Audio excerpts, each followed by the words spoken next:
Mesdames, Mesdemoiselles, Messieurs, bonjour et bienvenue dans ce nouvel épisode de nos discussions sartoriales. Aujourd'hui, j'ai un invité très spécial à mes côtés puisqu'il s'agit de mon ami Marc Guyot. Alors, avant de l'accueillir tous ensemble, peut-être certains d'entre vous connaissent Marc Guyot. Si vous le connaissez, vous ne pouvez pas l'oublier puisque Marc conçoit, dessine, produit un vestiaire masculin à nul autre pareil. J'ai reçu énormément de demandes sur cette chaîne de votre part, notamment de nos jeunes lecteurs concernant cette série télévisée qui s'appelle Peaky Blinders. Tout le monde parle de Peaky Blinders comme si le style des années 20 et des années 30 tombait du ciel. Et à chaque fois, j'ai à peu près la même réponse. Je leur réponds, regardez le travail de Marc Guyot en France. Alors c'est peut-être un peu réducteur, simplement réduire le travail de Marc aux années 30 et aux années 20 et 30 et 50, on va dire l'âge d'or du vestiaire masculin, mais tout de même, je pense que ça le décrit bien. Est-ce que tu penses, cher Marc, d'abord, bienvenue.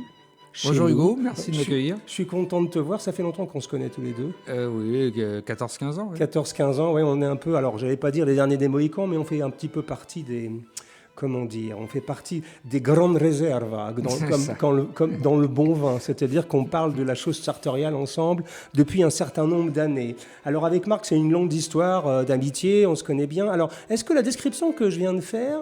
Parce que à chaque fois qu'on me pose cette question sur les années 20, 30, 40, qui pour toi et pour moi est sans doute l'âge d'or du vestiaire masculin et de l'élégance masculine, est-ce que quand je leur dis que pour moi tu es un des porte-étendard, on va dire, de la défense de ce style très marqué des années 20 et 30, est-ce que cette description te concernant te convient ? Alors, je ne sais pas si je suis un porte-étendard ou un défenseur, mais oui. C'est ma première inspiration. Oui. C'est l'âge d'or de fin des années 20 jusqu'à la fin des années 50. C'est ça. Donc, ça a toujours été ma passion. Donc, du coup, j'ai accumulé beaucoup de connaissances dessus. Oui. Nos aïeuls ayant disparu, oui. Forcément, on reste les derniers. Oui. Mais est-ce que j'ai envie de défendre ça ? Pas forcément. Chacun fait ce qu'il veut. Mais moi, c'est ma passion. Et c'est ton goût personnel. Et c'est ce que tu produis depuis toujours. Depuis que je fais mes créations, depuis que je fais mes collections, je ne produis que sur ces années... entre les années 30 et les années 50. Alors on va prendre le temps aujourd'hui, mesdames, messieurs, de découvrir l'univers de Marc Guyot, parce qu'aujourd'hui, dans le vestiaire masculin, je trouve que nous souffrons tous un tout petit peu de la même maladie, c'est-à-dire qu'on trouve un tout petit peu un vestiaire standardisé, c'est-à-dire les vestes bleues, les costumes gris, et surtout on trouve beaucoup de gens qui s'inspirent beaucoup d'autres personnes. Alors, il n'y a pas de mal à s'inspirer d'autrui, puisque dans nos métiers, je me souviens de Donatella Versace qui un jour rentrait chez Hermès et qui a dit j'aime bien ce sac, et quelqu'un de chez Hermès lui dit on va vous l'offrir, Madame Versace. Elle dit non seulement vous n'allez pas me l'offrir, je vais l'acheter, mais en plus je vais le copier, puisque je le trouve joli. Et donc elle avait dit qu'au lieu de parler de ready to wear, on devrait plus parler de ready to share. Mais c'est un autre sujet que nous n'allons pas aborder aujourd'hui. Mais ce qui est intéressant dans le travail de Marc, c'est que moi je te connais depuis 14 ans et tu fais partie des seules personnes qui... Alors, est-ce que tu es immunisé au monde qui t'entoure ? Est-ce que tu as une idée tellement précise du style masculin et de l'élégance masculine, mais ce que tu fais aujourd'hui est toujours cohérent avec ce que tu faisais il y a une quinzaine d'années ? Explique-nous ton secret. Alors, j'en ai probablement beaucoup souffert, commercialement parlant, oui. Parce que je ne suis pas les tendances. Pour moi, la mode est une ineptie absolue, puisque c'est le principe de la mode est de se démoder. Oui. C'est Edmond Rostand, je crois, qui a dit ça. Oui. Donc, la mode, le principe de la mode, c'est de se démoder. J'ai vu des gens très ridicules avec des revers de veste très larges. Je les ai vus, les mêmes gens, des revers de veste très étroits, oui. Trop étroits. Tout aussi ridicules, les vestes très longues, les vestes très courtes, les vestes surépaulées, les vestes étriquées. Moi qui aime le vêtement près du corps, j'ai jamais fait de veste cintrée. Oui. Je fais des vestes galbées. Donc ils sont, on y reviendra un peu plus loin. Oui. Cette ligne qui est la ligne d'une coupe sabliée, qui est galbée, qui est structurée, mais qui est souple à la fois. Exactement. Alors, quand tu regardes Peaky Blinders, est-ce que tu trouves que les costumiers parce qu'encore une fois, on me pose tellement souvent la question, est-ce que tu trouves que, pour une fois, c'est quand même pas mal foutu au niveau style masculin ? Le travail du costumier ou de la costumière, je crois que c'est une costumière, oui. qui a eu des prix d'ailleurs. Oui. Le travail est remarquable parce qu'elle a fait un vêtement d'époque, oui. qui est rond. Guy Ritchie avait montré déjà le chemin avec ses Sherlock Holmes, où les vêtements sont usés, lavés en machine, j'imagine, à pierre-ponce. C'est vraiment très, très travaillé. Et du coup, il n'y a aucune rigidité. D'accord. Ce que Boardwalk Empire n'avait pas réussi à faire, où la garde-robe en général de Boardwalk Empire était remarquable, mais trop neuve, trop... On voyait que c'était un costume. Trop rigide. On voyait que c'était un costume. On voyait que c'est un costume, mais on voyait que c'était un costume neuf qui n'avait pas été porté. À l'époque, les gens portaient leur costume et ils vivaient dedans quasiment. Donc Churchill, il suffit de regarder les photos de Churchill d'époque. Les vestes, les emmanchures sont complètement avachies, c'est usé. À l'anglaise d'ailleurs, parce que le principe d'un vêtement anglais, c'est que ça doit durer. Donc à partir de là, quand le vêtement est tout neuf, ça sonne faux. C'est presque un anachronisme. Je suis d'accord avec toi. Pour Peaky Blinders, ils ont réussi leur coup. C'est que ce sont des gitans. C'est dans le monde des gitans en Angleterre, à Birmingham. Paris sur les canassons, trafic d'alcool, enfin tout ce qui est interdit. Donc les gens ne peuvent pas être dans des costumes, à part Tommy qui à la fin monte et sur les dernières saisons est plus habillé, beaucoup de col Claudine, à épingles sans cravate, mais il est un peu plus net que les autres. Au départ, ce sont des voyous. Et ils vivent dans la rue, les pantalons trop courts avec des grosses bottines pour marcher dans la boue.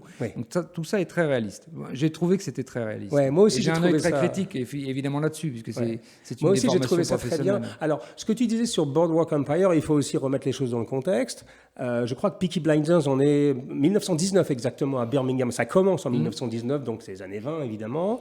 On est chez les voyous de Birmingham, alors que Boardwalk Empire, on est dans la prohibition à Atlantic City. On est aux États-Unis, c'est-à-dire qu'on n'est pas sur le même continent, et c'est quelque chose. Mais je suis d'accord avec toi. Je voulais juste avoir ton avis d'expert et ton œil d'expert. Je trouve qu'effectivement, le travail est bien fait. C'est bien fait, et c'est surtout cette idée. Alors ça me rappelle quelque chose qu'on avait dû en parler ensemble. Tu sais que j'explique souvent aux personnes qui écoutent cette chaîne, et ils sont de plus en plus nombreux, c'est que quelle est la différence?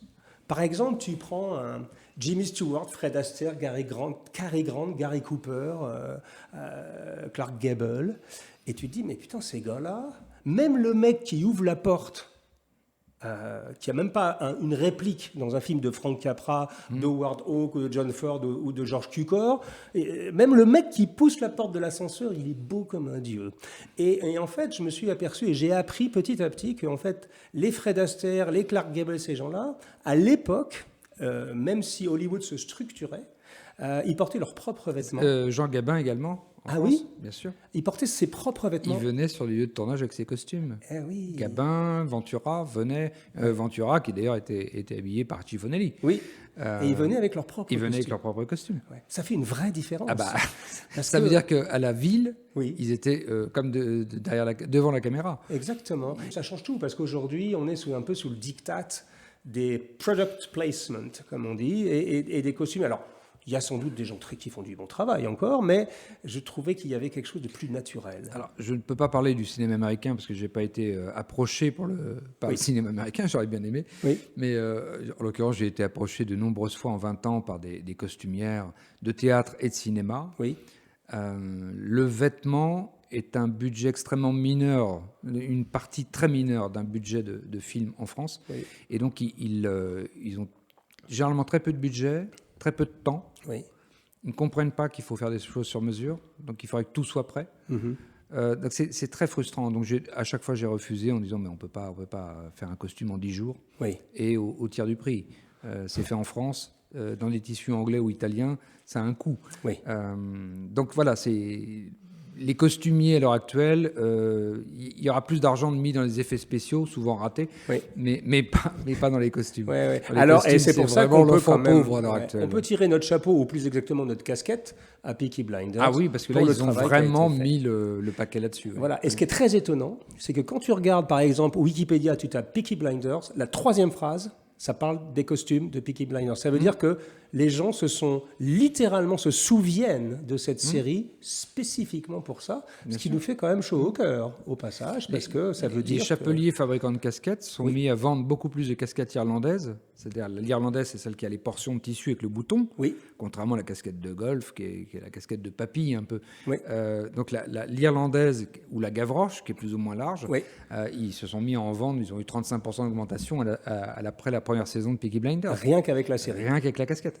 Comme quoi, il n'y a... Et c'est la même chose pour les... Je crois que les barrettes de cravate, quand Mad Men a eu pas mal de succès également, qui est plus dans les années 60, là, on est plus vraiment sur les chemises un tout petit peu plus cintrées, sur les cravates un tout petit peu moins généreuses, on va dire. Un peu plus mais étroite, il s'est passé aussi quelque chose comme quoi il y a quand même l'impact des médias est complètement indéniable. Alors, je sais que dans tes grosses inspirations, donc il y a les années 20, les années 30, mais il y a surtout le travail, enfin on va dire les magazines de l'époque des années 20, 30, 40. Je crois que le magazine dont on va parler a dû disparaître ou a été revendu Apparel à Arts, GQ. ça a disparu. Voilà, Apparel Arts en 57, je crois, c'est devenu Gentleman Quarterly. Et en plus, après c'est devenu Esquire. Enfin bref, toujours est-il en fait, ça a démarré c'est de 1933 à peu près à donc 1944. on parle de Apparel Arts. Apparel Arts. Ouais. La marque m'appartient pour l'Europe depuis 94 ou quelque chose comme ça, ou 93. Je l'ai déposé très très vite. Oui. Il y a même quelqu'un du métier, je ne le citerai pas, mais qui voulait me la racheter. Oui. Et qui n'a pas pu, et qui a trouvé un autre nom après. Mais donc c'est un magazine qui a démarré... qui a pris son prénom et qui a mis Arts après. C'est ça. Oui.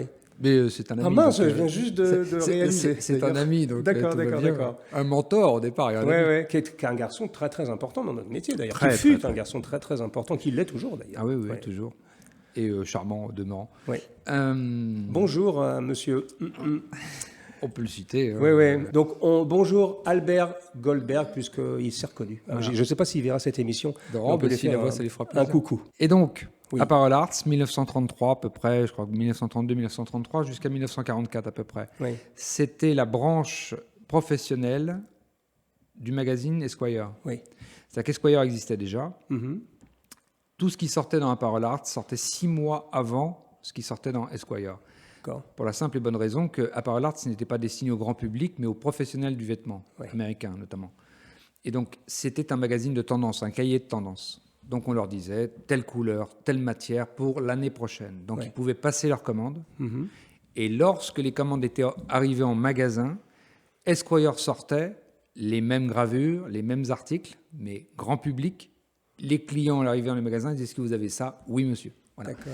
Ouais. Alors donc pour que ça soit américaine était très très efficace à l'époque. Pour que ce soit bien clair, donc ce dont Marc ne parle pas de magazine avec des photographies, et c'est là où est tout l'intérêt. Il parle de magazine qui a été dessiné par des dessinateurs, dont un très célèbre, du moins dans notre métier, qui s'appelle Lawrence Fellows. Il y a Lawrence Fellows et le deuxième qui ressortait du lot, c'était Douglas Hurd. Ok. Et donc c'est des gens qui vraiment, on peut dire, c'est presque les premiers designers de mode, au sens strict du terme. Alors, ils étaient censés être reporters, ils étaient censés être journalistes, donc reporter ce qu'ils voyaient. Oui. Et comme ce qu'ils voyaient ne leur plaisait pas forcément tout le temps, ils extrapolaient. Et ça a été les premiers designers de mode, évidemment. Ouais. Alors c'est marrant parce que je sais que sur l'Internet, il y a des gens qui sont passionnés pour ça. Les gravures se vendent. Il y a des gens qui rachètent. Alors c'était quarterly, c'est-à-dire donc 4 numéros par an. Donc je crois qu'un Apparel Art, c'était pas un petit fascicule comme ça. C'était des cahiers de tendance qui étaient gros comme ça et grand format. Ouais. On va vous en montrer quelques gravures à l'écran. C'est l'équivalent d'un A3. Format. Ouais, c'est pas de la 4, c'est généreux. Et c'était joli. Ah bah c'est la Bible. Tout est là. Tout est dit. Tout a été dit. Tout a été dit sur, allez, on va dire sans doute une vingtaine, trentaine d'années, quelque chose comme ça. C'est ça, une vingtaine d'années. L'âge d'or, c'est une quinzaine d'années. Juste avant on va dire l'âge d'or va jusqu'à l'entrée dans la Deuxième Guerre mondiale. Oui, donc pendant la Seconde Guerre mondiale, ils continuaient. Je crois qu'ils ont arrêté en 44 ou 45. D'accord. Donc on va vous montrer quelques gravures, c'est très joli. Et alors, ce que j'aime bien, moi, c'est que, encore une fois, je ne suis pas en train de dire que Marc Guyot s'est uniquement inspiré de ça, mais enfin quand même, je trouve qu'on retrouve chez ses créations, chez lui, comment dire, ça touche, parce qu'il y a une vraie touche Guyot, et je peux en témoigner, puisque je connais bien son travail depuis de nombreuses années. Il y a une touche que... Alors, moi, ce que j'aime bien chez toi, et je ne veux pas te lancer des fleurs ni de cirer les chaussures, parce que tu n'as pas besoin de moi pour cirer les chaussures, tu le fais toi-même. Celle des autres, oui, surtout celle des autres. C'est surtout que, voilà, je le disais au début, mais je voudrais réinsister là-dessus, c'est que tu n'as jamais dévié de ta ligne conductrice, qui est un travail vraiment s'inspirant des années 20 jusqu'aux années 40, avec des vrais cols, pas avec des cols complètement rikiki, avec des matières intéressantes. Et alors, il y a quelque chose, c'est toi, qui m'avait marqué la première fois qu'on va chez Guyot, ça peut être un choc, je peux vous le dire, mesdames, messieurs, parce que c'est pas... D'abord, si vous voulez acheter, si vous êtes banquier, vous voulez avoir votre costume gris, anthracite normal, bon, je ne suis pas sûr que ça soit la meilleure adresse du monde. Bon, vous pouvez sans doute trouver de très beaux costumes sur mesure gris, anthracite chez Marc Guyot, mais si vous voulez quelque chose de pas cher, de vite fait et de coupé un petit peu comme tout le monde, je ne suis pas sûr que ça soit la meilleure adresse. En revanche, si vous cherchez quelque chose avec un style très marqué et surtout un endroit où vous allez pouvoir discuter par les chiffons, par les tissus, toucher des matières, regarder des gravures, regarder des modèles, trouver de l'inspiration et accessoirement parler avec le maître des lieux qui, selon moi, est une encyclopédie dans le domaine du vestiaire masculin, je pense que c'est un bon endroit. Alors chez Marc, c'est un peu une enclave de liberté. On fait des vêtements comme on en fait, à mon avis, nulle part ailleurs, ou à tout le moins de façon neuve, parce qu'on peut trouver ce que tu fais dans des magasins vintage, évidemment, dans le monde entier. On fume le cigare chez Marc, et oui, c'est comme ça. On boit pas officiellement. Pas officiellement, mais enfin bon, on peut se le dire entre nous, ça n'a pas grande importance. On aime bien déboucher une petite bouteille de champagne de temps en temps. Voilà. C'est un lieu que les gens aiment venir. D'ailleurs, on peut dire que c'est presque devenu un petit club chez toi. Ah oui, ça fait des années, oui. Il y a des gens qui viennent chez toi depuis... Des années, oui. Oui, j'ai des clients depuis plus de 20 ans. Oui. Exactement. Alors moi, ce qui m'intéressait la première fois que je suis venu chez toi, c'est que d'abord, c'est pas très grand. Et donc, la première fois que je suis rentré chez toi, je pense que je me suis pris un rouleau de tissu sur la tête. Oui, on a un peu rangé depuis. Quand même. Bon. On est obligé. Bon. Et alors, donc, tu aimes avoir ces tissus... Alors, il y a beaucoup de tissus anglais, si je me souviens bien. Et surtout, écossais, irlandais, oui. Voilà. Je fais la distinction, en fait, entre les Écossais, les Irlandais et les Anglais. Raconte-nous pourquoi tu fais la distinction. Les Anglais font de la laine peignée, oui. Si on doit schématiser, et ils nous contrediront s'ils le veulent, mais oui. ils font très peu de laine cardée, ils font beaucoup de laine peignée, donc ce qu'on appelle le worsted. Donc, une serge, une flanelle, flanelle c'est encore un peu compliqué parce qu'il y a les deux, il y a cardé, peignée, mais... Une laine peignée, c'est un rayure tennis, un uning, gabardine, ce sont des laines peignées. Donc ça, les Anglais sont les rois, avec les Italiens sont les rois de ce type de tissu. Les Écossais et les Irlandais font des laines cardées. Donc c'est une cardeuse, c'est un métier à tisser qui est différent et qui est beaucoup plus rustique. Et donc le vrai tweed, le Harris tweed n'est pas le vrai tweed. Le Harris tweed est un des tweeds. Mais le Harris tweed, c'est un tweed qui vient des îles Harris, qui est fait dans des manufactures... avec des... On a fait un reportage sur la discussion sartoriale, oui. Il y a le Saxony tweed, oui. Il y a le Homespun tweed, il y en a plein, des tweeds. Ça, c'est écossais. Oui. Et les seuls qui ont le droit d'utiliser le terme tweed, alors que la rivière Tweed est en Écosse, ce sont les Irlandais pour le Donegal tweed. D'accord. Parce que c'est vraiment spécifique aux Irlandais, c'est ce moucheté avec des points de couleur qui est obtenu avec une cardeuse où on jette des fils de couleurs différentes. Bref. Oui. Donc ça, c'est... Pourquoi je fais la distinction entre les Écossais, les Irlandais et les Anglais? Parce que ce sont des costumes ou des vestes qui sont radicalement différents ou différentes pour les vestes. D'accord. Entre un tissu anglais et un tissu écossais, ça va être un tissu très sport. Le tissu qui est sur la bottine est écossais. Ça, c'est un Shetland tweed. Alors que si on fait un rayure tennis ou une gabardine, c'est vraiment pour un costume formal wear, un costume formel, plus habillé. D'accord. Alors, quand je me souviens, donc on rembobine, on est en 2007, je pense, quand j'ai la première fois chez toi. C'est ça. Et donc, je me prends un rouleau plutôt sympathique sur la tête. Je me souviens, je pense que c'était du Donegal ou quelque chose comme ça. Et là, tu me racontes que c'était un dead stock ou quelque chose que tu avais récupéré. Alors, est-ce que tu fais toujours ce genre de choses? Est-ce qu'il te reste chez toi des tissus un peu vintage? Oui, 50% de mes tissus ont plus de 20 ans. Ouais. D'accord, donc c'est des choses que tu as, des fins de j'ai stock, des tissus, d'ailleurs j'ai des tissus que je cache. Oui. Parce que j'ai des clients depuis 20 ans, des très très bons clients, très fidèles et qui sont devenus des amis. Oui. Et donc je suis obligé de cacher ces tissus-là. parce que c'est des trucs qui ont 45, 50 ans, D'accord. et qui me disent, il t'en reste. On va le mettre de côté. Donc on cache, parce qu'on ne sait jamais, ça peut partir. Ouais. Et j'ai des clients qui ont commandé la même veste une fois, 2 fois, 3 fois, dans le même tissu, parce que le tissu est introuvable, et donc il fallait en avoir plusieurs. Donc ça va loin, oui. Ça va loin. Ça va très très loin. Il y a un même, certain fétichisme. Oui. Oui, je comprends. Alors, ça nous permet d'aborder un sujet parce qu'il y a des idées reçues, comme notamment chez les Italiens, qui nous expliquent que le tissu, ça a vachement évolué, qu'aujourd'hui, avec la course aux super numbers, enfin, tu connais ça mieux que personne. On est arrivé à des espèces d'extrémités un peu délirantes, d'ailleurs. Super 280, super 300 maintenant, avec des tissus à 11 microns. Enfin bon, c'est une feuille de buvard, oui. Oui, bon, bref. Toi, alors donc, est-ce que c'est une idée reçue que les tissus un peu vintage, il y a 30, 40, 50 ans, grattent un peu, sont pas confortables, sont moins polyvalents, ou est-ce que d'après toi, ça reste encore complètement portable? Alors, comment expliquer, le Super 100, c'est une invention, le Super 100, et à partir de là, on a commencé à parler de calibre, parce qu'avant, il y avait du Super 80, mais personne ne disait Super 80, ça voulait rien dire. C'est une invention anglaise, au départ. Les Italiens se sont jetés dans la brèche, rués dans la brèche, mais c'est une invention anglaise, et c'est Scofield & Smith qui a sorti les premiers calibres de Super 100, qui est une maison d'Huddersfield. Super 100... On est à 300, 320 grammes le mètre en linéaire, donc sur 150 de large. C'est mi-saison. Un worsted anglais, à l'ancienne, c'est 400 grammes. C'est ça. À l'époque, dans les années 50, les tissus habillés faisaient 500 grammes, mais il n'y avait pas de chauffage. Enfin, il y avait moins de chauffage que maintenant. On vit comme des enfants gâtés. La planète le paye le prix, mais... à l'époque, il n'y avait pas de chauffage. Ça coûtait extrêmement cher de chauffer des maisons. Les gens avaient des costumes, notamment les Anglais, de 500, 550 grammes, 560 grammes. Donc, effectivement, le Super 100 est arrivé. Qui dit fil plus fin, dit plus souple, plus doux aussi. Parce que ça vient des laines de Tasmanie. Donc, on ne peut pas faire du Super 100 avec n'importe quelle laine. Bien sûr. Surtout pas avec une cardeuse. Donc, il faut que ce soit une laine peignée avec des fils de plus en plus fins et de plus en plus doux. Super 100, on est à 320 grammes. Super 120, on passe à 280 grammes. Et dès qu'on descend, il y a des tissus qui font maintenant 160, 170 grammes. C'est le poids d'un tissu de chemise. Alors, faire un costume dans un poids d'un tissu de chemise, même s'il est en laine, il faut savoir que si on le porte régulièrement pendant 6 mois, il n'y a plus de pantalon. Oui, c'est ça. Donc, c'est la course à l'armement, mais dans un sens qui est pour moi pas le bon. Il vaut mieux, je sais pas, à un moment donné, arrêter la clim. C'est vrai. Arrêter le chauffage, pas la clim, arrêter le chauffage ou tomber la veste. Et mettre des vêtements. Parce qu'en fait, avoir un costume en Super 200 et mettre un manteau par-dessus, c'est ridicule. Quand on peut avoir une veste en tissu de 600 grammes le mètre, on n'a plus besoin de manteau. Un col roulé, une écharpe et c'est parti. Donc, il faut juste réfléchir quand il fait froid. Faut pas mettre des tissus légers. Bien sûr.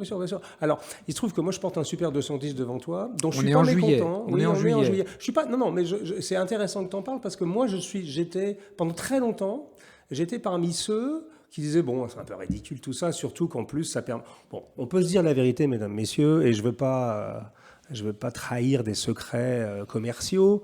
Enfin, c'était quand même un gros argument marketing, c'était assez facile à vendre, et notamment ça permettait à certains tailleurs de marger un tout petit peu plus sur les tissus. Bon, après tout, c'est de bonne guerre. Moi, je porte un Super 210 de la maison Piacenza, aujourd'hui, qui a été fait par mon ami Gigi Delcore, que je salue. Enfin, je ne peux pas le saluer, il nous a quittés il y a peu de temps, on lui a rendu hommage récemment, il nous a quittés en avril, et donc en Super 210, et moi, j'ai jamais été très fan de ça, parce que je trouvais ça vachement fragile, tout simplement.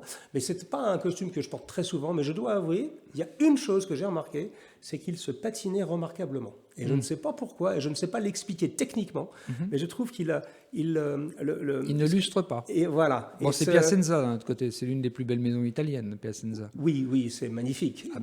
C'est spécialiste du cachemire, exactement. De la Vigogne. Et je trouve que c'est ça, voilà. Mais par contre, il y a les plus grands tisserands en Italie, maintenant, reviennent un petit peu de cette course à l'armement, notamment Vitale Barberis Canonico. Ils font le 21 microns maintenant, à dessin, en disant on n'est même plus du Super 100, on s'en fout. L'important aujourd'hui, c'est la durabilité et mettre plus l'accent sur l'aspect multifonctionnel du tissu, avec des performances. Voilà. Mais donc, si vous aimez les tissus vintage, Si vous aimez les belles laines anglaises, les beaux Shetland, les beaux tweed, je pense que 5 rue Pasquier, hein, c'est ça, 5 rue Pasquier est une bonne adresse pour vous. Alors, je voudrais maintenant qu'on rentre un tout petit peu dans le style Guyot.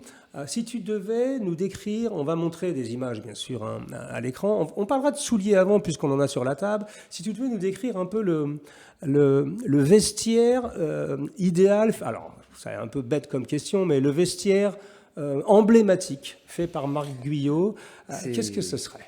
Alors moi je peux dire une chose, Oui. Moi je dirais veste gancée et... Oui, j'étais le premier à la refaire. Voilà, et veste Norfolk. Et la Norfolk avait été abandonnée même par Cordings à Londres à l'époque, et donc je l'ai entièrement refaite à partir d'un modèle original des années 40. Donc c'est pas mal ce que je viens de dire. Là, on est bien déjà, on est sur des best-sellers déjà. Là. Bon, alors raconte-nous la veste gancée. La veste gancée, c'est une veste de cricket au départ. Oui. Et moi, j'ai toujours...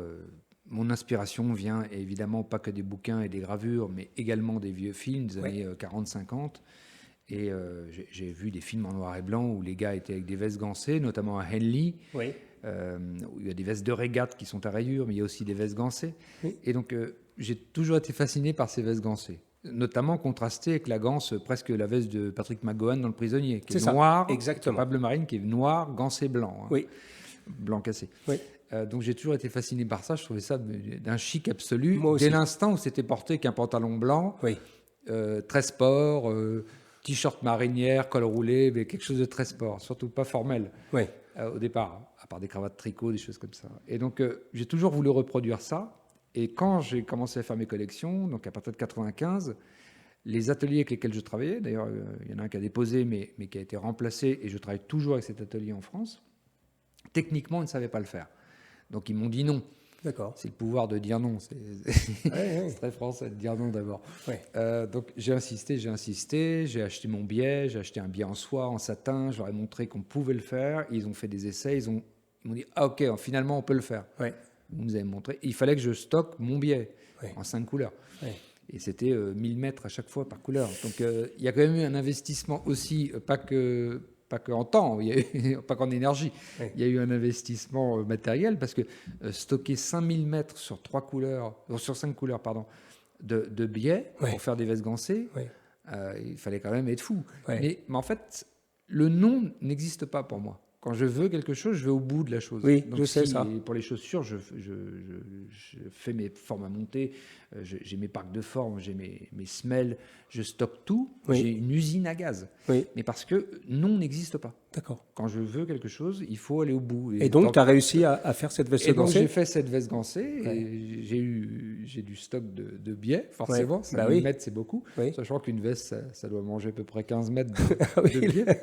Tu en as pris pour 10-15 ans d'avance. Et parce que moi, c'est la première image que j'avais de Guyot. C'est marrant, hein, c'est marrant que tu dises ça. En fait, ça, je ne connaissais pas cette histoire. C'est une veste gancée. C'est de me dire... Parce que moi, j'ai toujours été passionné par ces rowing blazers. Hein, tu sais, c'est les vestes d'aviron ou de club de cricket ou de club d'aviron, alors qui étaient plus avec des grosses rayures, qui n'étaient pas forcément gancées, mais ces espèces de blazers un peu... le gancé uni, c'est blazer de cricket. De cricket, puis voilà. Et j'étais fasciné par on va dire ces blazers sport au sens littéral, on va dire, du terme. Et le premier endroit où j'en avais vu que je trouvais que je pouvais porter à la ville sans qu'on cherche mon bâton de cricket ou sans qu'on se demande si je sortais d'une bande dessinée de Tintin, littéralement, c'était chez toi, tout simplement. Et ça, je parle de ça, moi c'était en 2007, mais tu fais ça donc depuis beaucoup plus longtemps. J'ai commencé les collections, je me suis installé rue Pasquier en 99, les collections je les ai démarrées en 95. Oui. Mais la veste gancée est arrivée parce que je me suis installé rue Pasquier, mais je travaillais sur Londres, moi. D'accord. J'ai vécu un certain temps sur Londres. Oui. Et mon ex-femme, qui était ma femme à l'époque, mon épouse, vient me rendre visite sur Londres un week-end et on part sur Camden, on part faire la grande tournée de Portobello Road, j'allais acheter des disques, et je suis tombé sur une veste qu'elle doit toujours avoir, une veste croisée en espèce de natté à moitié polyester, mais un natté rouge-orangé. Par contre, un croisé irréprochable, avec vraiment le pad de bouton bien carré, très large, et avec une ganse blanc cassé. D'accord. Partout. Ouais. double fente, et je vois ça, je l'achète. Ouais. Elle lui plaisait, elle la mettait, mais j'ai dit, avant que tu la portes, je vais la garder un petit peu, je vais l'envoyer à l'atelier pour leur montrer ce que je voulais vraiment. D'accord. Donc ça, c'est 98, oui. Et quand tu dis Londres, tu travaillais à Londres? Oui, j'ai bossé pour une boîte qui s'appelle Favorbrook. Ouais. D'accord. Et j'étais déjà à mon compte, d'ailleurs ils m'ont embauché, j'étais déjà à mon compte, Oui. j'avais quelqu'un qui tenait la boutique, la première, ensuite la seconde. Oui. Et oui, je travaillais pour les Anglais. Oui. D'accord. Donc veste gancée, après j'ai cité Norfolk. Alors peut-être pour les non-initiés, qu'est-ce que c'est une Norfolk? Une veste de chasse? C'est une veste de chasse, Oui. avec des empiècements de renfort ici, des empiècements de renfort sur les épaules pour le fusil, Oui. et 2 bandes de tissu, dans le même tissu en général, pas Oui. contrasté, qui servent de passant Oui. pour la ceinture. Et avec ça fait comme une petite patte, en fait, c'est ça? On a l'impression Alors, que... c'est où on a la ceinture qui est fermée à boucle, Oui. avec un ardillon, Oui. un ou double ardillon. Alors, double ardillon, ça fait très militaire. Oui. Moi, je préfère la faire avec 2 boutonnières et 2 boutons. Ouais, Comme on ça, va vous la peut montrer faire- à on peut la l'image, faire la veste réglable. Norfolk. C'est un des emblématiques de chez Guyot, la Norfolk? Alors, c'est la veste, excusez-moi du terme, c'est la veste la plus chiante à fabriquer. Pourquoi? Personne ne voulait la techniquement. fabriquer. Moi, je suis, d'ailleurs, s'ils me regardent, ben, je les salue, mais mon fabricant qui me l'a fait, qui est français, Oui. si jamais il me lâche, et il a failli me lâcher l'année dernière pour les histoires avec le Covid et les histoires de... Ils ont failli déposer le bilan, mais bon, Oui. ils s'en sont sortis. Mais je serais très, très embêté pour aller la faire refaire ailleurs, parce que le patronage, juste le patronage, c'est un enfer absolu. Oui. Il y a des pièces partout. Il y a une manche en goutte d'eau. La manche en goutte d'eau, c'est que quand on soulève ici, on n'a pas une couture d'emmanchure ronde. Oui. Elle est vraiment en goutte d'eau, elle finit en pointe, parce qu'en fait, il y a un démultiplié qui Oui. fait qu'on peut lever le fusil Ah sans que la veste monte. c'est Donc c'est une veste qui est chasse. technique. Ah oui. J'ai des amis chasseurs, j'ai des clients chasseurs. Je suis très ami avec Vianney Wett de chez Bertel, puisque je lui fabrique ses chaussures. Oui. Et on est devenus amis comme ça. Lui, c'est un vrai chasseur. Oui. Il m'a dit, ta veste Norfolk, c'est une merveille, Oui. mais il n'y a pas un chasseur qui chasse avec. Oui. C'est des chasseurs d'apparat, c'est Tartarin de Tarascon maintenant. Parce qu'en fait, ils sont avec des vêtements techniques, Bien sûr, Gore-Tex, bien sûr. des Ben, choses larges, oui. c'est normal, avec une gypsière pour Bien mettre sûr, le canard. bien sûr. Et waterproof. Et en plus. fait, la veste Norfolk, c'est la veste d'après-chasse, en fait. Oui, j'ai C'est- compris. parce que Mais tu après restes dans la- l'esprit chasseur. Ah bah Mais c'est pour après je la la fais chasse. dans des matières qui sont assez lourdes, hein, quand même, en Oui, général, j'ai hein. remarqué. Il y a des tweets de 900 grammes. Oui. Récemment, j'en ai fait dans des lins chiliens. Oui. Au départ, je pensais qu'ils étaient irlandais, Oui. et c'était des lins chiliens de 700 grammes. Waouh. Donc c'est aussi épais qu'un tweed, Oui. en lin, et alors ça froisse légèrement. Une Norfolk là-dedans, c'est Alors, il y a un autre aspect de ton travail, on en parlait tout à l'heure, parce évidemment, on a dû boire une petite coupe de champagne, manger un petit quelque chose avant de se mettre à table pour vous parler, mesdames, messieurs. Tu me parlais que, en fait, ton inspiration a toujours été un peu, enfin, comment dire, l'origine du style Guyot, c'est aussi une espèce de tiraillement permanent entre le casual, c'est-à-dire les choses un peu décontractées, les choses plus formelles. C'est un petit peu, t'es un peu une synthèse entre les deux. Raconte-moi ça. Alors, je ne sais pas si je suis une synthèse, je crois que ça a démarré à l'adolescence. Oui. Et à l'adolescence, très vite, j'ai commencé à faire les friperies, à acheter des vestes en seersucker, des choses comme ça. À 16 ans, j'étais avec des vestes en seersucker, j'étais la risée de mon lycée. Oui, bah, tu sais, c'est encore le cas aujourd'hui pour les gamins qui s'habillent avec ne serait-ce qu'une veste sport aujourd'hui. Ils sont, bien sûr. voilà, Mais bon, moi, c'est universel. Ça m'a blindé très vite. C'est ce qui m'a permis de faire exactement ce que je voulais, de m'affranchir du regard des autres. C'est une phrase que j'aime beaucoup. Oui.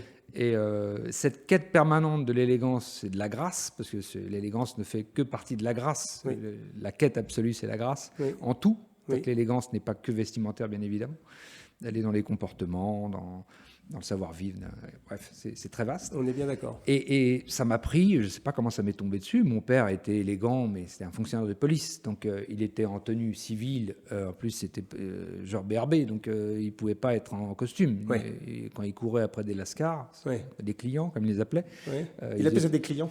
Ils étaient en gardien avec 501, bomber shot. Enfin, c'était... voilà. D'accord. C'est pas cow-boy, pas comme la BAC maintenant, avec tous les préjugés qu'on peut avoir sur la BAC. Mais bon, c'était déjà il courait, quoi. Bien sûr. Il courait après les gars. Donc, mais par contre, dès qu'il y avait des soirées, des cocktails, des dîners, il était élégant, il était coquet, élégant, mais hyper classique, par contre. Il avait les costumes Torrent, une marque, on ne parle plus. Ah non. Mais à l'époque, c'était la panacée. Dans les années 70-80, c'était Torrent, c'était très bien. Bon. D'accord. Donc, c'était toujours costume bleu marine, chaussures noires. Enfin, Il y avait pas ça rigolait pas. D'accord. Donc je ne sais pas d'où ça m'est venu, moi, toutes ces histoires, parce que ça m'est tombé dessus comme ça. Ouais. À 11-12 ans, je savais déjà, à 11-12 ans, il n'y avait pas de... À l'époque, Levi's ne faisait que le 501. Oui. Il y avait le 505 qui est arrivé juste après, qui était zippé, et on voulait à l'époque que le 501, qui était braguette boutonnée, rifté. Ça n'existait pas. J'étais pas très grand. À 12 ans, je faisais 1m42, donc j'ai jamais été très grand. Je fais 1m76 maintenant, et qui n'est pas ma taille. Donc je portais les 501 oversized. Parce que je ne voulais que du 501 étiquette rouge. Quand ils ont sorti une étiquette orange derrière, je dis j'en veux pas, c'est pas un vrai. T'étais déjà... Attends. Et j'avais 11-12 ans. D'accord. Les Vans of the Wall, on les faisait venir, on avait une copine, son père bossait sur Washington, Oui. on habitait dans les Yvelines, on la harcelait pour qu'elle nous ramène des Vans of the Wall, parce que Crix était sorti, c'est la marque qui appartenait avec Chippy, tout ça, après ça appartenait au groupe André. Oui. Eux, ils avaient fait des copies qui étaient pas chères en plus. Oui. Mais nous, on voulait pas porter des copies. Des vrais. Quand je dis nous, c'est mon grand frère et moi, parce qu'il était aussi barjot que moi. Oui. Et on voulait les Vans of the Wall avec le 501. Donc on a démarré le vêtement avec des codes vestimentaires qui étaient très précis déjà. D'accord. Donc il n'y a pas de snobisme. On voulait la vraie. Oui. Et quand on parle d'une basket ou d'un jean, ce ne sont pas des produits de luxe, c'est pas très cher. Non. Mais il fallait que ce soit le vrai. D'accord. Donc ça ne pouvait pas être un jean Chippy, par exemple. D'accord. On ne voulait pas, on ne porterait pas. J'ai compris. Donc, donc tu avais ce jusqu'au boutiste, mais pas forcément. Donc là, on ne parle pas forcément de jusqu'au boutiste dans le luxe des matières, on parle de l'original. On pourrait dire ça comme ça. Voilà. Plutôt que la copie. Ça a démarré comme ça, malheureusement, c'est pas resté là. Enfin, malheureusement, je ne sais pas, mais ça a été une obsession. D'accord. À 16 ans, en 4 ans de temps, j'étais passé au pantalon en tartan écossais, pull Pringle, j'étais habillé comme un Anglais. Enfin, j'étais une caricature d'Anglais, parce que les Anglais s'habillent pas comme ça. Ouais. Il n'y a qu'un Français ou un Italien pour s'habiller comme ça. J'étais une caricature. D'accord. Mais par contre, j'avais des chaussures américaines, j'avais des Alden, les Kinko. D'accord. Quand je vous disais que Marguillot est une encyclopédie, il est une encyclopédie non seulement du vestiaire masculin contemporain, mais aussi du vestiaire masculin de cette époque-là. Ah oui, bien sûr. Tu cites beaucoup de noms d'ailleurs qui ont disparu. Oui, malheureusement. Ouais. Kinko, par exemple, c'est une marque qui a disparu, qui était la sous-marque de Dexter, qui était un fabricant américain. Oui, de souliers. Un peu moins cher qu'Alden, un peu moins onéreux qu'Allen Edmonds, mais qualitativement qui tenait la route, et avec des très beaux patronages. Moi, je me souviens avoir acheté des Dexter chez Manfield dans les années 80. Manfield vendait des Dexter. En cuir grainé. En derby, un Longbrog. Exactement, en cuir grainé, les Dexter. C'était des très bonnes chaussures. Très bonnes, indestructibles. Exactement. Double semelle, Stormwelt. Exactement, et ça marchait très très bien. Ça a disparu, effectivement. Ça a disparu. Et la marque plus légère, c'était Kinko. Oui. Tous les tassel loafers. Il faisait un tassel loafer qui était pour moi plus beau que le Alden. Il fallait le faire quand même déjà à l'époque. Parce que le Alden est beau quand même. Il était beau. Il est toujours beau. Non, il n'a pas changé. Il est beau, mais il est beau en largeur B sur D. Il n'est pas beau en C sur E. Et or, tout le monde fait du C sur E pour plaire à tout le monde. Mais il est beau en B sur D, le Alden. D'accord. La forme Aberdeen, elle est bien en B sur D. Voilà. B/D. Dès qu'on met Guyot sur son sujet, là, vous voyez, ça commence à devenir ultra technique. Et B sur D, forme Aberdeen. Donc, on essaiera de traduire ça dans les commentaires. C'est la forme à monter Aberdeen. Voilà. Alors, on va parler de souliers bientôt. Je voudrais juste revenir. Donc, on parlait de cette. Donc, oui, on revient sur le casual. Le casual, oui. Donc, forcément, collégien, lycéen, pas dans le monde du travail, donc forcément casual. Oui. Mais avec un casual un peu chic, un peu années 50, sur chemise de bûcheron, des choses très typées américains. Et très, très vite, le vrai vêtement. D'accord. Le vrai vêtement formel. Oui. Donc blazer, veste sport, poche inclinée, jamais assez inclinée, donc obligé de les faire sur mesure, parce qu'à 20 ans, j'étais en grande mesure. D'accord. J'avais épuisé, que ce soit à Londres, à Paris ou à New York, j'avais épuisé tous les fabricants de prêt-à-porter. Oui. Épuisé au sens propre comme au sens figuré, oui. Épuisé, non, parce qu'un vendeur de prêt-à-porter, on ne l'épuise pas. Au bout d'un moment, il dit voilà, monsieur, c'est terminé, je vais rien faire pour vous. Donc, non, en fait, moi, j'avais ma fierté, donc je prenais les vêtements, je disais ça va aller, je vais les retoucher avec mon retoucheur de mon côté, parce que je ne vais pas épuiser des gens qui sont là juste pour vendre. Bien sûr. Et ça n'allait jamais. Il y a le boutonnage trop bas, le boutonnage, les manches trop larges, les épaules, rien n'allait. Donc, à force de retoucher, on retouche et à la fin, ça tombe jamais bien. Donc, j'ai arrêté tout ça et je suis passé directement à aller acheter mes tissus, d'abord à Londres. Et ensuite, aller faire chez les tailleurs parisiens. Tu étais très jeune, donc tu avais là, on est Oh, 18, 19 ans. C'est ça. 19 ans pour les premiers costumes. Ouais. Tu allais acheter tes tissus à Londres, à 19 ans. Oui. Oui. Oui. Il n'y a pas d'Eurostar à l'époque. On prenait l'avion avec un pote avec qui on a fait toutes nos bêtises, Oui. qui se reconnaîtra.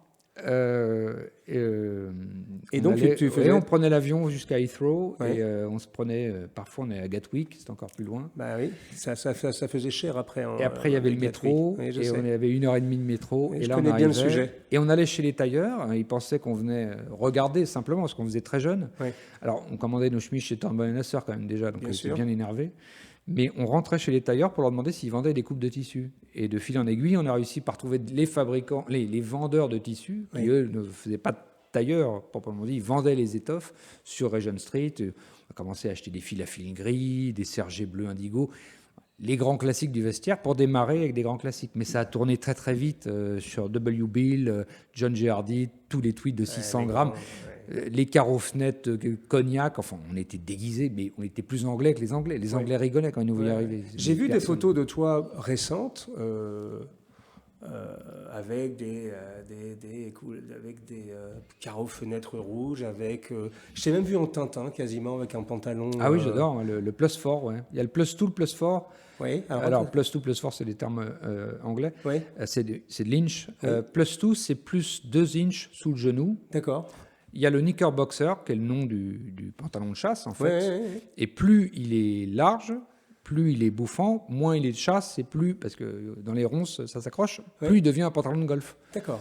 Et une des références visuelles récentes, relativement récente, c'est un film qui a peut-être 20 ans ou 22 ans, c'est le film de Robert Redford, La légende de Bagger Vance, Oui. où là, pour le coup, la costumière, je crois qu'elle a même eu un Oscar, là, elle a fait un boulot entre les pulls ferrailles, les sans-manches, les gapettes, les pantalons, les knickers plus forts. Oui.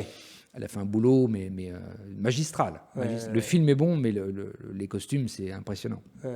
Donc, cette inspiration-là, j'ai toujours voulu avoir des pantalons de golf, Oui. et je porte des pantalons de golf en plein Paris. Oui, Et tu les portes encore aujourd'hui. Moi, je t'ai vu. Hein, bien sûr, porter, bien sûr, donc, je porte. Il y a encore, oui, le mois dernier, j'en avais un. Oui. Alors, aujourd'hui, j'ai vu dans ta dernière collection que tu t'étais. Alors, je ne sais pas si c'est récent ou pas, que tu faisais des surchemises inspirées Des bûcherons.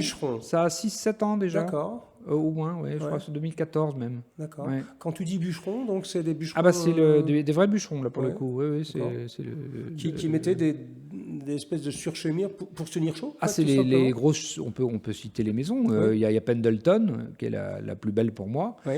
Il y a Filson qui en fait, même s'ils ont beaucoup d'articles en coton huilé pour la chasse, ils font aussi des surchemises comme ça. Oui. Et la plus connue, c'est Woolrich, dans cet énorme carreau noir et rouge, qui est le carreau des bûcherons. Exactement. Alors, c'est beau, mais Woolrich, ils ont pris des raccourcis, c'est de la grosse industrie, donc c'est des mélanges laine-polyester, c'est plus vraiment fait aux États-Unis, même s'ils reviennent maintenant avec des séries américaines. Quand je faisais des lignes de chaussures lorsque j'intervenais comme designer dans le passé pour différentes maisons, j'ai été appelé à aller en Inde 6 fois à peu près pour de la chaussure enfant, de la chaussure femme, de la chaussure homme, pour différentes maisons. J'ai vu dans des usines textiles tout Woolrich. Donc Woolrich, faut pas qu'ils nous disent qu'ils fabriquent tout aux États-Unis. J'ai compris, évidemment. Mais donc voilà, la surchemise Woolrich, la coupe est probablement sympa, la matière moins, la façon peut-être un peu moins aussi. Donc moi j'ai voulu relancer une surchemise avec cette poche en plus. Il y a les poches poitrine, il y a cette poche en plus pour mettre les mains, qui est une coupe des années 50-60 à peu près. J'ai vu aussi chez toi, alors on est vraiment au cœur du travail de Guyot. J'ai vu chez toi alors je ne veux pas dire de bêtises, une veste en jersey avec un col châle. Oui, je l'ai appelé Oscar. C'est un jersey japonais ou non, c'est un jersey italien. D'accord. Qui a quelques années déjà. Ouais. C'est une veste à rayures En fait, le jersey, il est normalement en rayure horizontale. D'accord. Je l'ai fait celui-ci, je l'ai coupé non pas dans le droit fil, mais je l'ai coupé en vertical. En vertical parce que je voulais une rayure type rayure de régate. Ouais. Mais on peut le faire dans les deux sens. Ouais.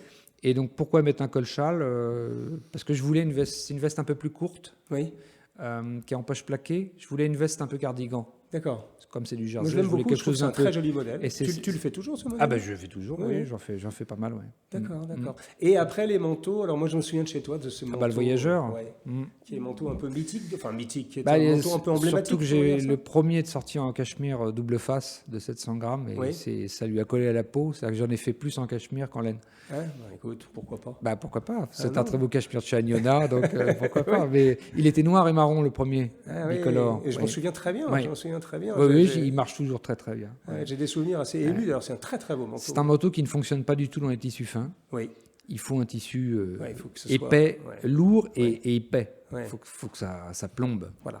Mesdames, Messieurs, on va vous mettre à l'écran des photos. Vous pouvez aller visiter le site marcguyot.org. Voilà, vous verrez de nombreuses photographies. On va maintenant rentrer dans une part importante de la carrière, de la vie, de la passion de Marc. C'est tout ce qui touche aux souliers masculins. Et alors, Marc, comme il vient de l'évoquer de manière un peu...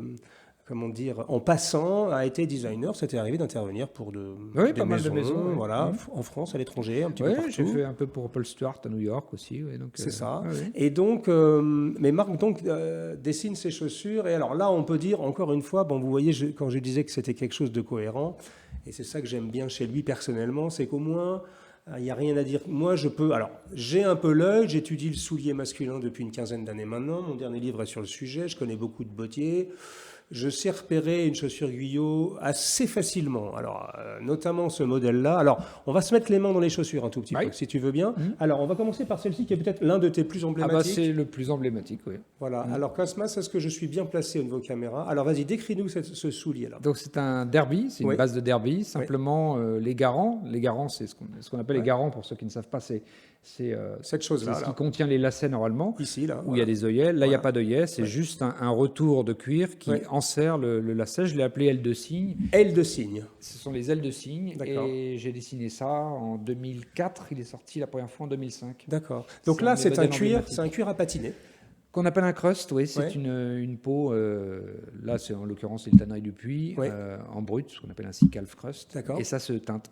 Donc ça veut dire, j'ai envie d'avoir ça, je viens chez toi, on regarde ma taille pour être sûr que c'est ma taille, et tu fais à peu près la couleur que je veux. Oui, je crois. Enfin, tu as des nuanciers, j'imagine. En pot de teinture, il y en a 50 déjà, de couleurs différentes. D'accord. Il doit y avoir 12 bleus différents. D'accord. Parce que... il y a toute la palette. Bah oui, évidemment. Et oui, on nuance, bien sûr. D'accord. Et ça peut être bicolore, d'ailleurs, ou uni, d'ailleurs. On n'a pas de... D'accord. Et ça fait partie alors, j'aime pas le mot best-seller, mais enfin, c'est un soulier que tu vends depuis longtemps. Ça fait partie c'est un modèle que je n'arrêterai jamais. D'accord. Voilà. Parce que tu l'aimes. Au niveau montage, raconte-nous techniquement. Alors, avant, je le faisais en black, sous gravure, avec une lisse ronde, parce que c'est un modèle très habillé. Oui. Et récemment, là, je viens de le sortir en Goodyear sous gravure. Oui. Donc là, on a sur un montage qui est avec le double cambrion. Oui, je le vois, c'est très joli. Très précieux. Très précieux. Mais récemment, je réfléchissais à... Là, tu es en lisse carrée, plutôt, d'ailleurs. Maintenant, je suis en lisse carrée sur Goodyear en sous gravure, parce que tout le monde fait de la fausse lisse. Oui. Ils arrêtent le point de couture. Alors, ça va peut-être être un peu embêtant pour les... Non, c'est pas grave. Un peu trop technique, mais souvent, ils arrêtent maintenant le point de Goodyear ici. Oui. Ils collent ici pour pouvoir fraiser, faire un point... Oui, je connais bien ça. Moi, je préfère que ce soit en lisse carrée parce qu'on coud jusqu'ici. D'accord. Comme tous les Goodyear sans baraquette, on coud jusqu'ici. Oui. Donc, on ne va pas s'arrêter avant, coller, pour faire un artifice. Moi, je ne suis pas dans l'artifice. Donc, si on veut une lisse ronde, elle est en black sous gravure. Oui. Et si on veut une lisse carrée, un cordonnier peut la fraiser. Moi, je peux la fraiser. On peut la faire un peu semi-ronde. Évidemment. Pas un mais évidemment. moi, je suis pour la vérité. Donc, c'est un vrai cousu. Voilà. Oui. Petit point de détail. Marc vient d'employer le mot baraquette. Alors, juste pour les personnes qui connaissent ça, c'est quand le Goodyear fait le tour, en fait, du talon. Par exemple, sur celle-ci, le Goodyear fait le tour. Voilà, c'est ce qu'on appelle un talon baraquette. Un talon baraquette. Voilà. Et là, c'est un talon collant, c'est-à-dire sans baraquette. Exactement. Donc ça, c'est aile de cygne. C'est un très joli modèle. Donc je vous rappelle, et c'est pas dans cette couleur, c'est un cuir à patiner. Vous pouvez choisir votre couleur. C'est peut-être le modèle le plus emblématique, selon moi, de Monsieur Guyot. Même si personnellement, il y en a un que j'aime moi beaucoup, c'est celui-ci. Alors là, on est directement Dans là, les années 30. Là, on est dans les années 30. On fait un Et retour. américaine. Hein. On fait un retour vers le futur. On revient à cette époque-là. Alors, c'est un escarpin. Escarpin, c'est parce que c'est pas un Richelieu, il n'a pas de couture de claque, donc c'est un escarpin à plastron, simplement avec une découpe années 30 au centre et un bout droit. Alors là, qui est fait dans une matière, on est sur un espèce de lin. C'est une toile de lin. Oui. Toile de lin. De bottes, en fait. Toile de lin et box. Mais tu les fais également en velours et matières. Il est rentré de nouveau dans le système MTO. Oui. Donc maintenant, on peut même le faire en tweed et cuir, en tweed et velours. D'accord. Donc chez toi, on est en make to order, obligatoirement sur commande. Non, il y a du prêt-à-porter pour tout ce qui est crust et du prêt-à-porter. Oui. Dès qu'on commence à vouloir jouer avec les matières, on est en made to order. D'accord. On demande simplement aux clients 5 semaines de patience. D'accord. On demande simplement, c'est-à-dire qu'une chaussure qui est à 550 en prêt-à-porter, elle sera à 550 en made to order. Donc ce modèle-là, par exemple, c'est un Goodyear. Il a été tu veux dire, ce sera le même prix? Ce sera le même prix, il n'y a pas de supplément. Si elle est en black à 420 et qu'on l'a fait avec la même semelle, avec des matières différentes, même si c'est du tweed, elle sera à 420. D'accord. Il n'y a pas de supplément. Ah oui, c'est très rare, parce que généralement tout le monde demande unique. Un supplément. Oui, personne ne fait ça. Mais c'est pas fait pour s'enrichir, hein. C'est vraiment fait pour embêter les autres. D'accord. Et pour faire plaisir à tes clients. Et surtout pour faire plaisir à tes clients. Accessoirement. Mais ils savent. Voilà. Alors moi j'aime bien ce escarpin parce que, d'abord je trouve qu'il y a une finesse au niveau du design, enfin c'est très joli. Alors évidemment, c'est peut-être pas pour tout le monde en première paire de souliers si vous démarrez votre démarche sartoriale, mais tout de suite ça donne une personnalité extrêmement forte. En toi les cuirs comme ça pour l'été, avec un pantalon en lin ou un surf-tucker, c'est une merveille. Oui. C'est super. Alors après on va aller donc ici, alors là on rentre encore plus... J'ai vu récemment, non pas récemment... Il y a quelques années, mais le problème avec marque, c'est qu'on a toujours l'impression que c'est récent parce que ça marque. Il y a des images qui marquent comme ça. Et je me souviens d'une très belle photo que tu avais fait je crois que c'était sur une bottine comme ça, avec une semelle Vibram ou dans le genre, avec un vert, d'une patine verte extrêmement... Ah non, alors c'est l'escarpin à plastron lisse, qui est vert où les pieds sont croisés. Non. Il y avait une bottine qui était chasse, jaune et marron. Peut-être bien. Qui était sur une semelle béton.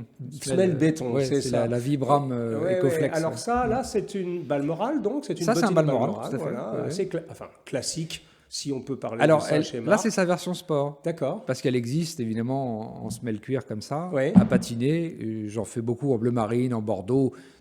Ça devient un Richelieu montant, hein, c'est très classique. Là, c'est sa version sport, semelle commando, avec de Shetland Tweed et un grainé que j'ai patiné avec un reflet bleu qui rappelle le carreau. Ça, c'est hyper joli parce que c'est la chaussure. Alors, on pourrait dire, c'est quand même une chaussure assez dandyesque comme ça, c'est assez marqué, mais moi, je peux vous dire ça, c'est hyper polyvalent. Ah oui, c'est robuste. Oui, en plus, tu peux porter ça avec un jean, mais tu peux porter ça très bien avec un costume un peu décontracté. Moi, je porterais ça assez facilement avec un costume, sans aucun souci. C'est très joli. Alors, raconte-moi ça. Ça, c'est une semelle. Ça, c'est du vrai crêpe. Ça a été interdit par la Commission européenne, qui interdit toujours. C'est toujours interdit? Non, ça a été interdit. Ah bon? Ils aiment bien nous interdire des choses. Oui, je connais bien. Mais ils sont revenus dessus. Mais pendant quelques années, mes voisins Crockett Jones faisaient le chouka non doublé en semelle crêpe. Ils ont été obligés de l'arrêter parce qu'il y a eu des accidents. C'est vrai que c'est très glissant le crêpe quand il pleut. Et il y a eu des gens qui se sont fait des tours de rein, qui se sont fait très très mal au dos en tombant sur du marbre ou sur des plaques métalliques avec des chaussures en crêpe. Donc à un moment donné, il y a eu des plaintes. Et ils avaient commencé à interdire le crêpe. Et c'est revenu a priori. D'accord. On a le droit. Et donc ça, c'est une chaussure en crêpe, donc c'est un derby. Ça, c'est un derby, ce que j'ai appelé Windsor. Avec le bout en U en fait. Voilà, c'est le U-type, contrairement au wing-type, qui est le V-type. Et avec cette frange. Voilà. Alors ça, c'est la pâte, elle est en plus. On peut ne pas la faire, la pâte. Hein. C'est juste que j'ai un stock de pâtes. Je dis pâtes, ce sont des franges, mais le terme classique, c'est pâte mexicaine. Pâte mexicaine. C'est des franges de golf, en fait. Hein. Oui, tout simplement. C'est fait pour éviter, quand on joue au golf, d'avoir la boue qui rentre dans les lacets. D'accord. Et donc, on les patine, évidemment, aussi, les franges. Alors, il y a un modèle qu'on n'a pas ici, dont je me souviens, parce que, d'ailleurs, mon fils les porte encore. Il y a tellement de gens qui ont essayé de faire la bottine Balmoral boutonnée. Et qu'à chaque fois, moi j'en ai essayé, chez beaucoup de gens, et à chaque fois que je marchais, j'avais un bouton qui sautait, ce qui est assez classique. Et j'en avais acheté une paire pour mon fils, chez toi. Je me souviens que tu demandais un essayage en magasin pour être sûr que Bien sûr, la morphologie du on peut pas pied... la vendre en ligne, celle-là. Ouais. Et donc, tu la vends toujours, cette bottine boutonnée? Je la fais toujours Ouais. avec les mêmes problèmes que tout le monde. Ouais.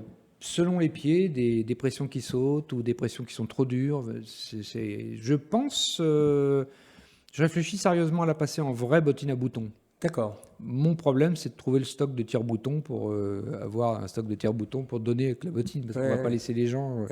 Et on en trouve de moins en moins, évidemment. Et on en trouve de moins en moins. Je connais bien ça. Alors moi, je peux vous donner maintenant 2 petits secrets.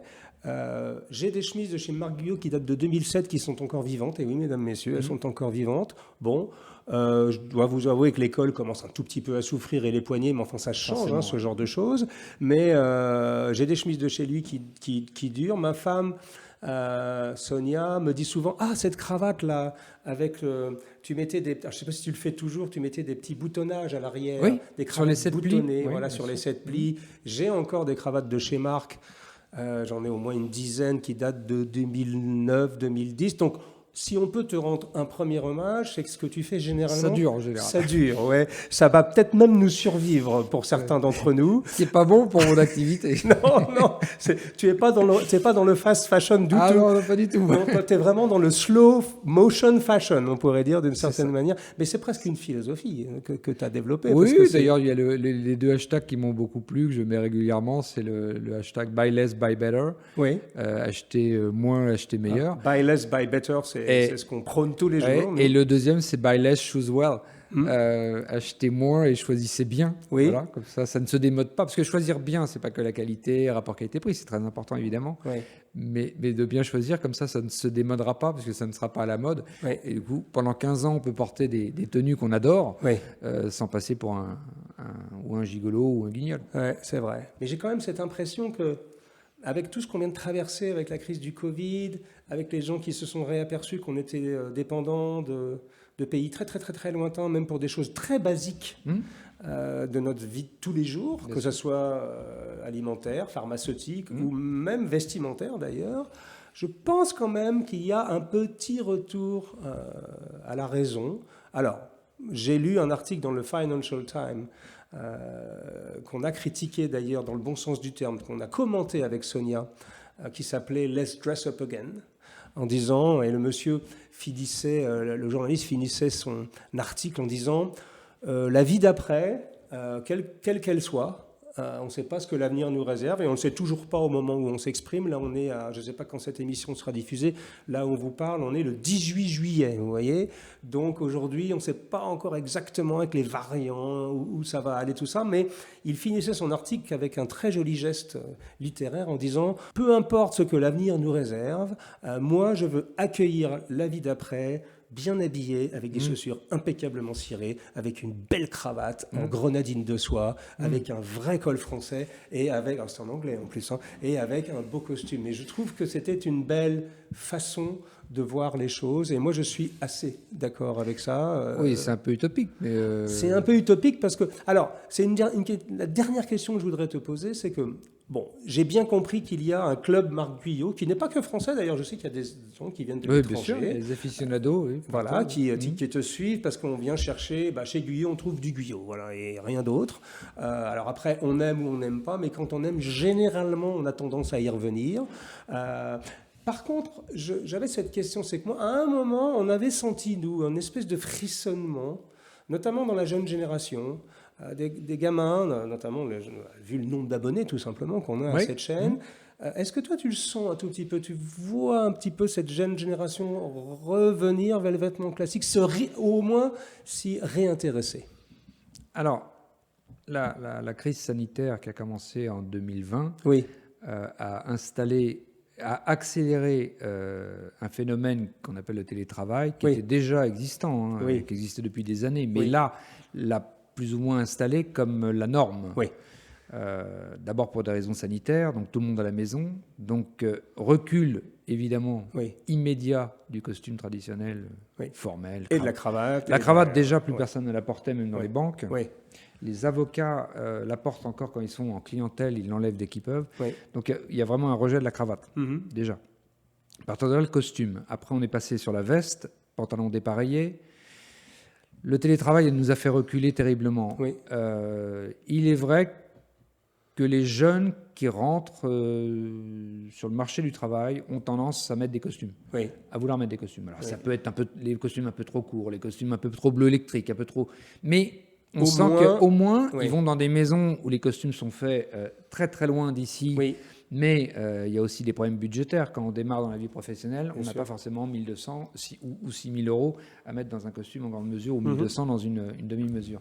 Donc il y a des gens qui vendent des costumes à 400, 450 ou 350. Oui. Et donc moi je comprends tout à fait qu'on démarre, qu'on a envie d'être propre et qu'on a envie de s'acheter 5 costumes pour qu'ils vieillissent moins. Oui. Qu'ils vieillissent mieux en tout cas.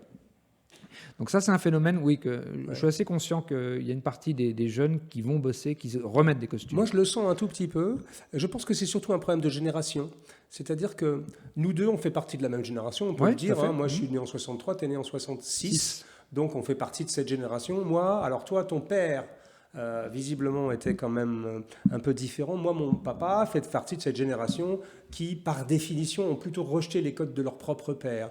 Et les jeunes gens d'aujourd'hui, quand ils font référence à leur modèle en termes d'élégance, ils parlent plutôt de leur grand-père, ou voire même de leur arrière-grand-père, plutôt que leur père, qui ont fait partie, alors la génération de mon père, et aussi de notre génération, parce que moi j'ai plein de copains qui ont passé leur vie à se faire, être fiers de n'avoir jamais porté une cravate, par exemple, ce qui est quand même assez étonnant, comme quoi la fierté... C'est malheureux. C'est un tout petit peu malheureux de ne pas avoir pu jouir de ça. Merci Marc de ta visite. Merci de m'avoir accueilli. Comme toujours, un plaisir de t'avoir. Toujours un plaisir. Pour voir le travail de Marc, c'est marcguyot.org. On vous a mis quelques images. On va vous mettre des liens dans la description. La boutique, c'est toujours au même endroit. 5 rue Pasquier. Rue Pasquier. Oui, alors, ça touche Crockett Jones. Si vous voyez la boutique Crockett Jones, je crois qu'il y a notre ami Dimitri Gomez qui est bottier sur mesure. Qui est coincé entre Crockett Jones et toi. Oui. En gros, ça fait... Je l'entends siffloter. C'est une belle équipe, quand même. Il me semble que vous êtes copains depuis longtemps. Oui, depuis 97 à peu près. Oui, c'est ça. Donc, depuis toujours, en ce qui concerne la boutique de Marc Guyot. Donc, encore une fois, on est là sur, pour moi, un des défenseurs de l'âge d'or du vestiaire masculin, mais pas dans la notion vintage. C'est-à-dire qu'aujourd'hui, vous pouvez trouver des très belles pièces, notamment aux États-Unis. Il y a des boutiques complètement incroyables qui font des choses magnifiques, mais qui sont quand même du vintage et de la seconde main. Chez Marc, vous pouvez, avec des tissus traditionnels, faire des vêtements comme nulle part ailleurs, et je peux vous le dire les yeux dans les yeux, mesdames, messieurs, il fait partie pour moi des gens qui ont su garder leur cohérence. Après, on aime, on n'aime pas. Je sais que Marc, il s'en moque un tout petit peu si on n'aime pas. Tu n'as pas beaucoup changé sur le sujet. Chacun est libre. Voilà. De ses choix. Marc n'est pas dans la séduction, mais en revanche, je trouve que le style qu'il développe mérite toute votre attention. Donc je vous invite surtout, si vous aimez le style Peaky Blinders et tout ce travail autour des années 20, des années 30, c'est sans doute l'une des plus belles adresses au monde. Je vous donne rendez-vous pour un nouvel épisode de nos discussions sartoriales. D'ici là, portez-vous bien, et même si vous êtes chez vous, mesdames, messieurs, s'il vous plaît, au moins, mettez un joli pantalon, mettez une paire de bretelles, mettez quelques chemises, et si quelqu'un vient vous rendre visite, mettez une veste. C'est pas bien compliqué, mais je peux vous garantir que ça change beaucoup de choses. À très bientôt, mes amis. Au revoir. Au revoir.